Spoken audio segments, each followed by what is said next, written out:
Marco Marisano posted a meme on Facebook showing a picture of Anne Frank, which alluded to the mandates and drew a connection to the Holocaust. I then learned that he was being accused of being insensitive and was threatened with being punished for his alleged insensitivity. Insensitivity to who? To Jews? To anyone who has been personally affected by the Holocaust, the parallels to the executive mandates couldn't be more glaring. I'm quoting the post because unfortunately Mr. Marisano, after being accused of being insensitive, apologetically removed it. The post showed a picture of Anne Frank's face.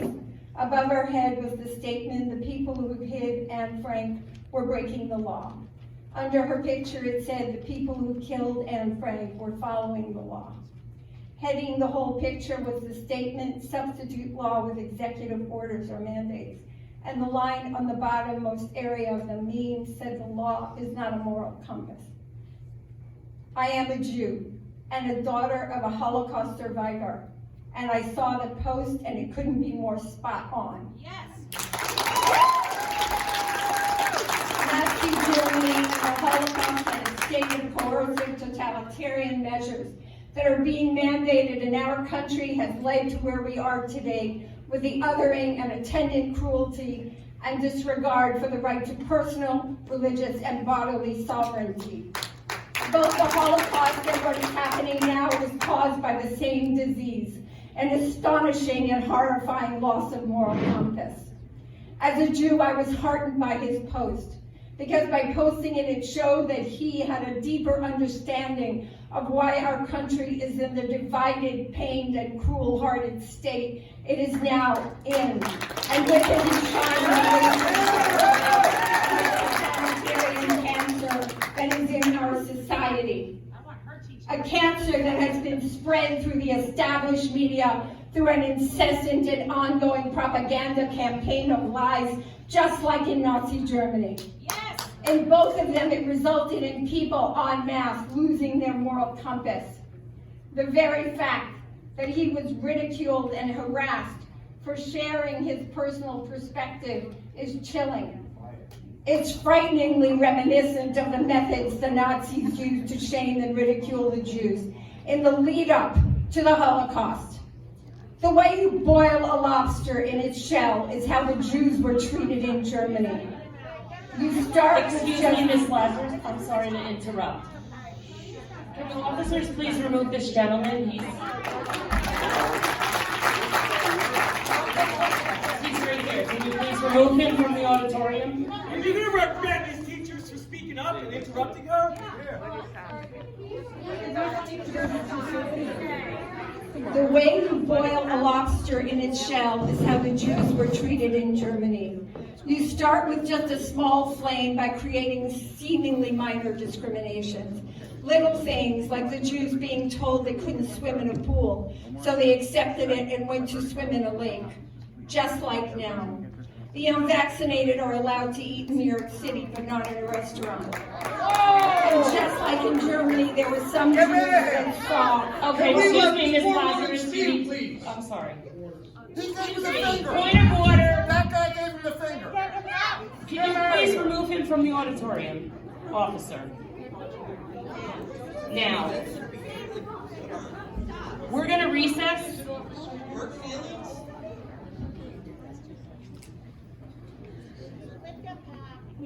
And just like in Germany, there were some Jews that saw what was coming and escaped. Here, Americans that were paying attention saw what was coming and ran to other states and countries in order to live their lives free of coercive mandates and fears. The Nazis were adept in mass psychology. They knew that they had to heat the water in increments so that each increase of heat was still bearable until the heat was so high the Jews, like lobsters, were being scorched alive. The Jews that remained in Germany didn't wake up until it was too late, and many of their fellow countrymen turned their heads in apathy. Today, the unvaccinated are harassed, ridiculed, railroaded, and fellow vaccinated Americans turn their heads in indifference to the cruelty. When the unvaccinated stand up in protest of their human rights being trampled on, Their fellow vaccinated countrymen are not standing beside them in common human compassionate solidarity. After all, they are comfortable and they have more important things to do, like go to the Super Bowl or go to a bar with friends. It took years of scapegoating the Jews in Germany by saddling them with creeping restrictions to fully install the Nazi Ms. Lazarus, I'm totalitarianism. just saying you have 30 seconds left. She's got a minute and a half. I've been timing it. The same incremental pattern was used on us as Americans. First, we were told 2 weeks to flatten the curve, then masks, then the lockdowns, the closure of schools and churches, the promise of soon getting back to normal after the magic shot that only needed to be taken by a certain percentage of us, and then we'd have normal back. And then we were told that more of us needed to take the experimental shot, which was safe, despite the fact that all the animals in previous animal trials for mRNA vaccine died horrible deaths. But nevertheless, and only then would life be normal. I'm sorry, again. your time is up. But keep your mask on because the vaccination can shed. I'm sorry, your time is up. Thank you.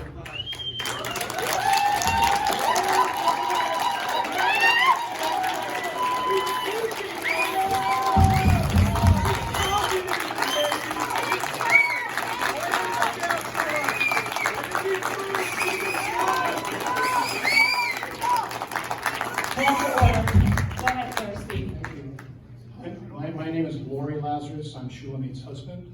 I'm continuing where she left off. And the promise of being taken out of the pot is dangled again and again over us, distracting us from the hand increasing the flame. And with each degree we adapted to, just like the Jews in Germany, God-given rights were taken from us. Hitler was a genius of propaganda and created media campaigns that portrayed distorted caricatures of Jews with rats crawling on them in posters around the country so that it would cause fellow Germans to look at the Jews with revulsion and contempt. That's exactly what our media has done here to the unvaccinated. But first, they had to bypass our critical thinking by first instilling terror in trusting Americans by manipulating the COVID death numbers and graphics, and then seeding the idea that each person other than you is a walking disease to increase our fear. It made those of us who didn't know better clamor for a vaccine, anything to get back to being able to breathe freely without terror again. And those same trusting Americans didn't realize that there was a Mengele-style experiment that was being perpetrated with a vaccine that has now been shown to cause over 1 million serious, life-changing vaccine injuries and over 200,000 deaths, among them now our children. And when the lobster instinctively resisted being put in the pot, it was forced in with an incessant and ongoing media campaign of contempt and fear-mongering against the unvaccinated that encouraged criticism from fellow Americans and rejection of them that has led to fractured families, depression, and isolation. The Nazis perfected this formula. First, objectify, then vilify, then you can rationalize exterminating them. Those of us who know the Holocaust recognize the pattern and have been trying to ring the alarm bell. In fact, those of us who carry within us the living memories of the Holocaust, the shadow of the Nazi boot was visible 2 years ago. In the beginning, the media fear-mongering was so relentless that it accomplished pitting neighbor against neighbor so that people were calling 911 to turn someone in for walking on the street, and police were called and came to people's homes, treating them like criminals if they had a play date for their child. In Nazi Germany, neighbors and family members were encouraged to spy on each other. And now it's happening all over again.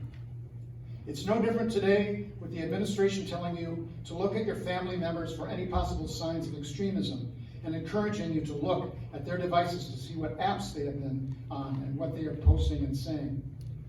The executive mandates for vaccination and proof of vaccination have created a two-tiered society that portrays the unvaccinated as selfish, threatening disease spreaders, when in fact many studies show that the vaccinated are spreading the variants, which is only logical since vaccination puts pressure on the virus to survive and forces it to create vaccine-evasive variants of itself.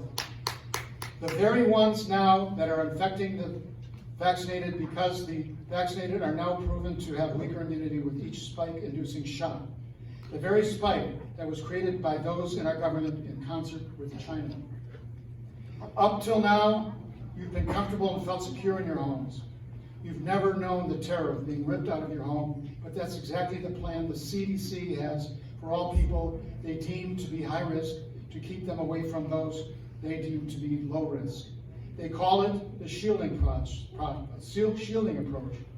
We've given you all a copy of it. It's been on their website since the beginning of the pandemic. This should concern all of us. The CDC has quietly changed the definition of vaccine and herd immunity and rectified the actual deaths from COVID from the inflated ones. So, don't be fooled because it says the shielding approach is about COVID. Remember, we were warned by Bill Gates that COVID is not the only pandemic that we'll be exposed to. In fact, Mr. Tedros from the World Health Organization weeks ago publicly said that there are now cases of a new virus called Marburg. And just recently, we were told of a new highly virulent strain of HIV that is circulating. Look at the regulation that the New York governors just installed. A similar bill was removed because of the public outcry Excuse me, against it. Mr. Lazarus, you have 30 seconds. Thank you. Public outcry against it, and the new governor circumvented the legislative process by creating a regulation. Laws are crafted to serve the authority and change when it no longer serves them. Pandemic internment camps are now being prepared around the world. They are in Canada and Australia and other countries right now. If you're a New York State resident, the new governor of New York just gave herself the authority in any possible health issue, which she Excuse me, deems. Mr. Lazarus, your time is up. Thank you.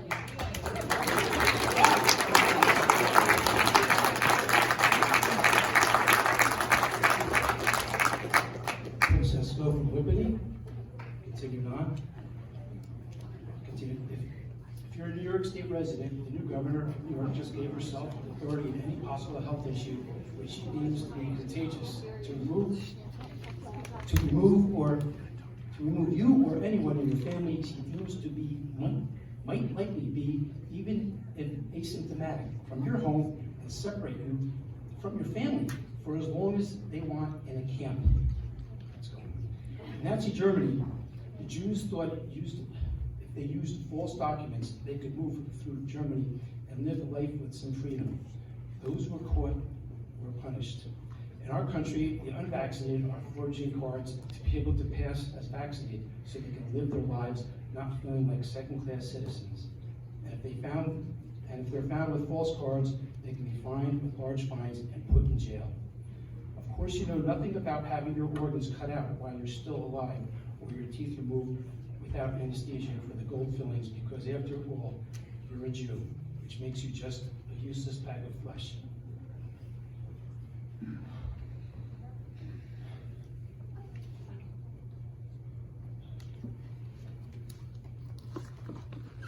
You got this.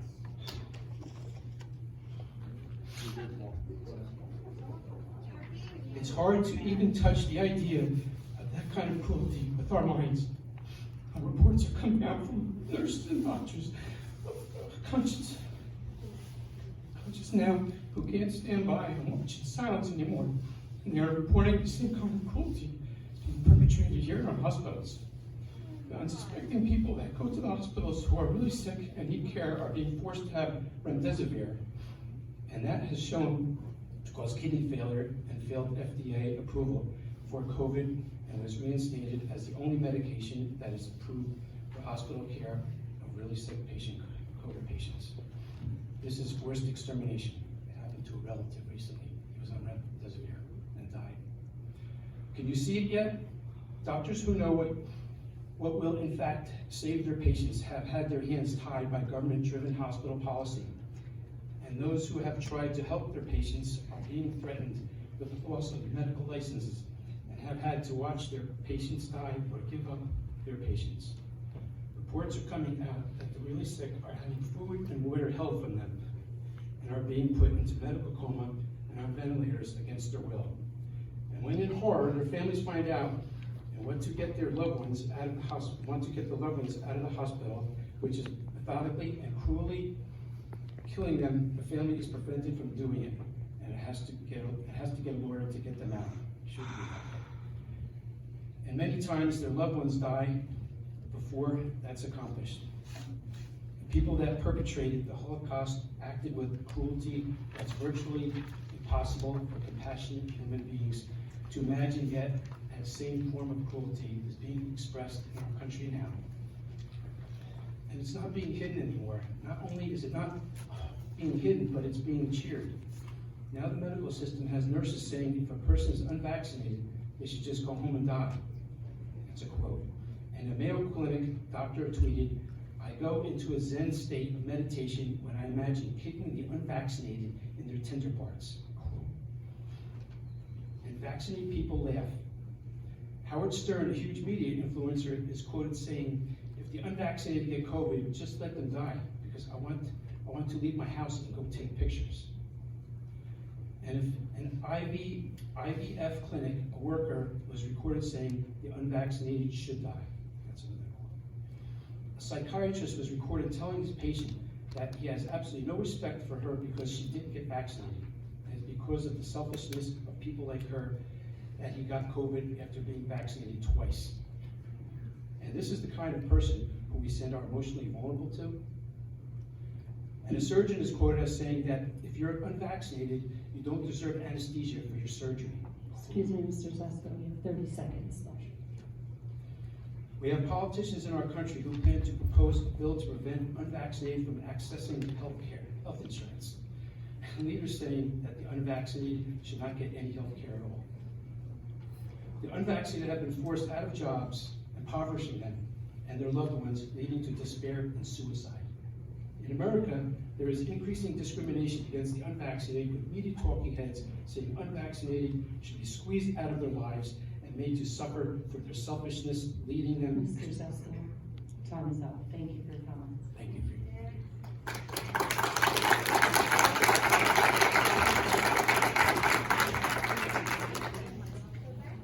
In America, there is increasing discrimination against the unvaccinated. Excuse me, can you state your name and Yes, my name address? is Maria Quigley, I live in Florida.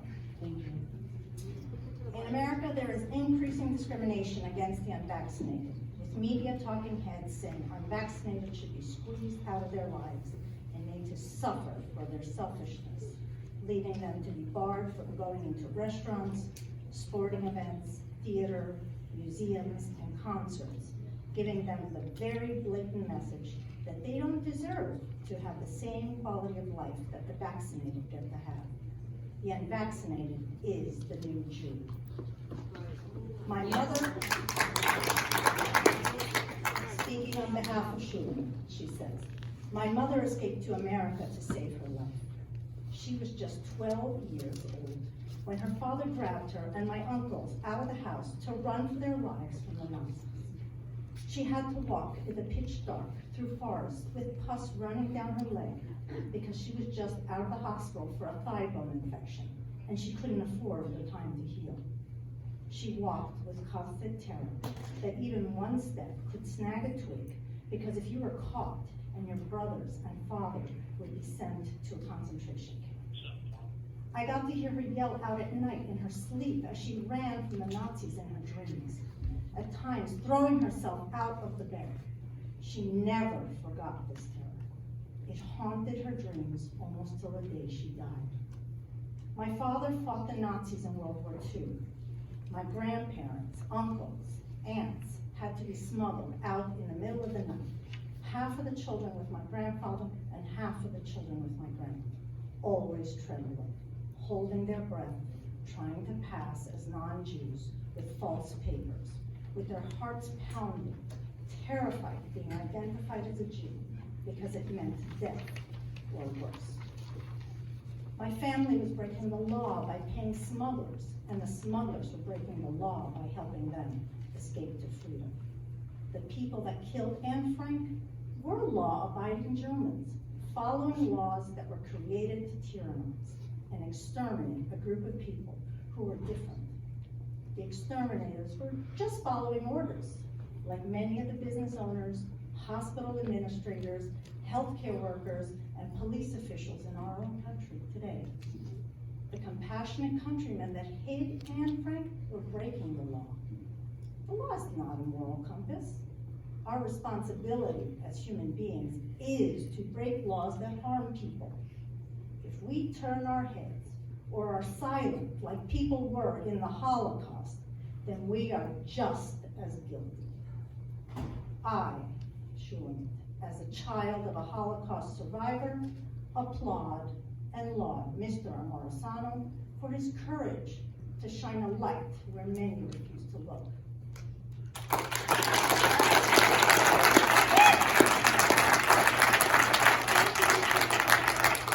I felt thwarted by his post and dismayed that Mr. Morisano was coerced into removing it. The very fact that that is chilling to me. The very fact that that is chilling to me.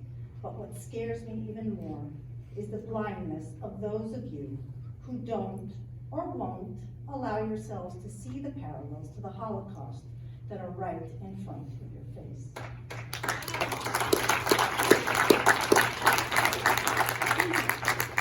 The fact is, we wouldn't be here where we are now if Americans had not let go of their moral compass. I don't say this with disrespect. I say this to wake us all up to the invisible hand that is incrementally tightening the noose of tyranny around all of our necks.